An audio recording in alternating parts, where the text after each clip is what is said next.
Is it worthwhile converting an enduro bike into a lightweight adventure bike? Which enduro models are best suited? What mods and aftermarket parts are needed? And can you live with the compromise? We are covering a lot of topics. Use this index to find specific information. So, aiming for the lightest weight possible? For many riders, the answer is an adventurised 450 or 500 enduro bike to stay under 130 kilograms or 285 pounds. And Terry is one of those riders. His WR450F is a work in progress. So far he has a Cush drive hub, large fuel tank and tall gearing, 1548. Double take mirrors, and he's loving it. So why the focus on lightweight for some riders? It might be due to physical problems or old age. It is less tiring and safer in rough terrain. It definitely gives you more options to explore gnarly terrain or ride aggressively off-road. And some riders are chasing the unicorn, a bike that can do enduro rides and adventure rides if you can live with the compromises. So what are the benefits and disadvantages of using a 450 or 500 enduro bike for adventure riding? The really obvious benefit is the lightweight. Duh. You get a lot of horsepower, you get a lot of suspension, and it's usually high quality too. You can ride very aggressively off-road and have ridiculous amounts of fun. But the list of potential issues is long. Road riding is usually terrible for lots of reasons. No windscreen, the lightweight and steering geometry create instability at speed. The throttle response is often too snappy for comfortable road riding. The lack of a Cush drive hub just makes this worse. In some cases, you will have a narrow range gearbox, which sucks for dual sport and adventure riding. There's a lot of engine noise and more vibration. You pay for all that engine performance with higher maintenance. The short stroke engines with small piston skirts mean you really shouldn't ride these bikes at low revs, or you can dramatically increase piston wear. Oil capacity is usually quite small, and the recommended oil change intervals are often as low as 1,000 kilometres or 600 miles. The tall seat height can be awkward for a lot of shorter riders, and most of these enduro models have weak subframes, so you can't put too much luggage on the rear. This also affects the handling badly. The fuel tanks are often incredibly small, the road equipment is usually poor, crap headlights, tiny indicators, and an ineffective horn. The hard narrow seats result in monkey butt. No pillion passengers, of course. The lower stator output can cause issues if you want to run better lights, heated hand grips, and electronic gadgets.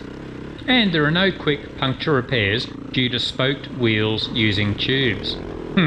So that's a pretty long list. Why bother? Well, it all depends on how important that lightweight is. Aftermarket parts and modifications can make a big difference. There's a wide range of windscreens that can be adapted for enduro bikes. There are even rally fairings, if you want to spend a few $1,000s. The G2 throttle tamer is brilliant for reducing that snappy throttle response of big fuel-injected four-strokes. A flywheel weight can help as well. Remapping the ECU, the WR450F can be tuned from mild to wild just using an app on your phone. Incredibly handy. Cush drive hubs are expensive, but reduce drive chain wear and make things much smoother on the road. More about that later. Gearing. Bikes like the 500 EXCF have a wide ratio gearbox, which makes your gearing choices much easier.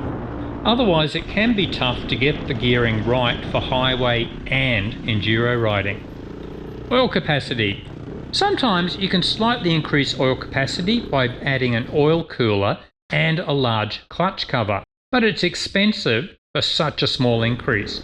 Your best option is start with a larger oil capacity. More on that later. Aftermarket seats are very expensive but will make a big difference for long adventure rides. On a budget, consider buying a block of upholstery foam and create a wider, softer seat and recover it with vinyl. Do you hate puncture repairs? Fit the tubeless system and just plug any punctures in 2 minutes. It's not approved for road use in the USA, but heaps of riders use it there anyway. See our review. As mentioned, luggage really affects the handling of enduro bikes, and you can easily break those plastic subframes if you overload the rear. There are plenty of soft luggage options which you can just strap to the rear of the bike. Try to get as much weight as possible to the front for balance and good handling. Tank bags, fender bags, handlebar bags. Vibration.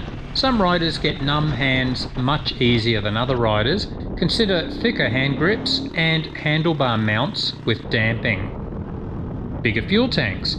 The more popular enduro models will have a range of larger tanks available. Otherwise, you need to use fuel bladders strapped to your bike or fuel bottles in your backpack.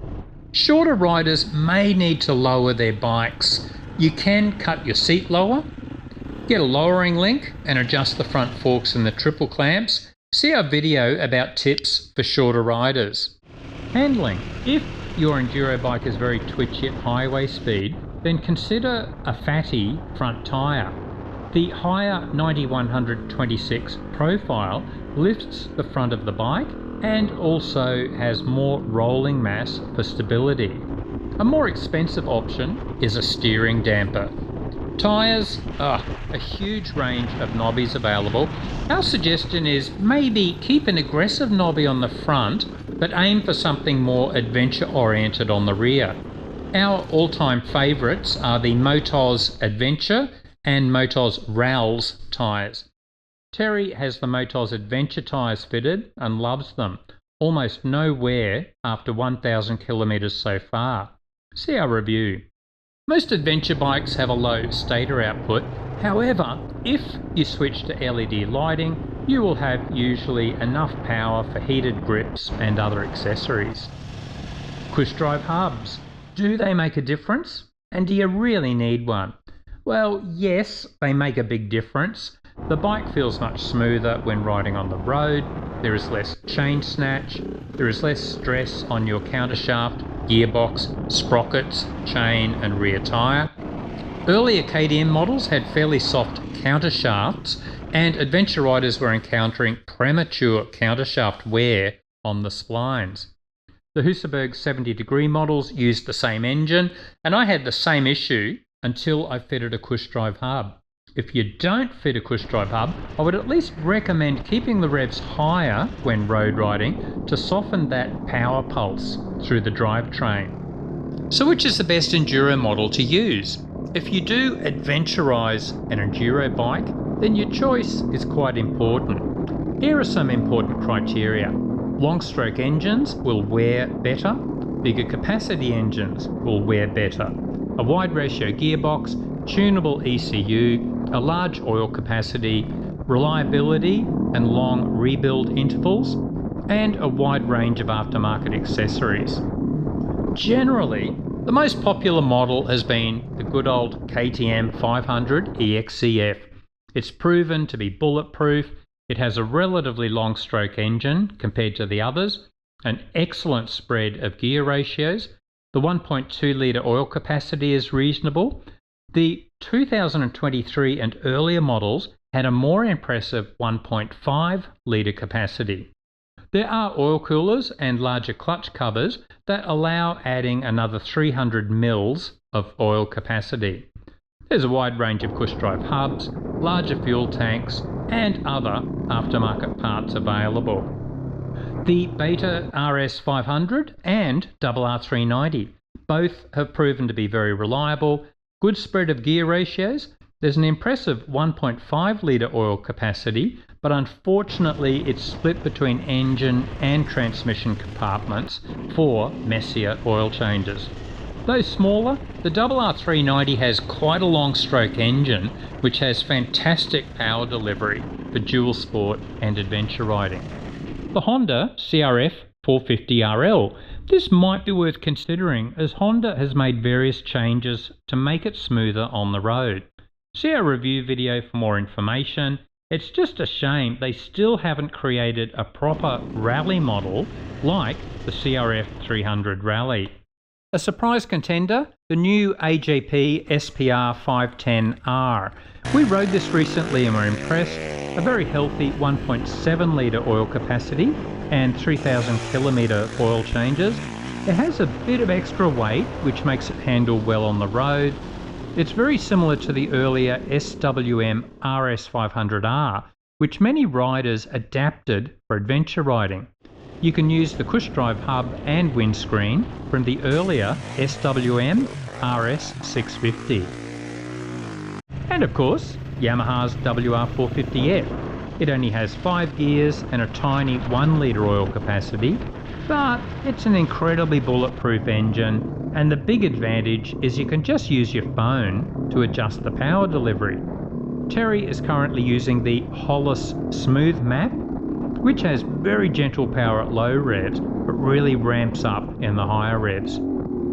There are other enduro models, of course, but we think these are some of the more interesting options. What about non-enduro models that are over 130 kilograms or 285 pounds?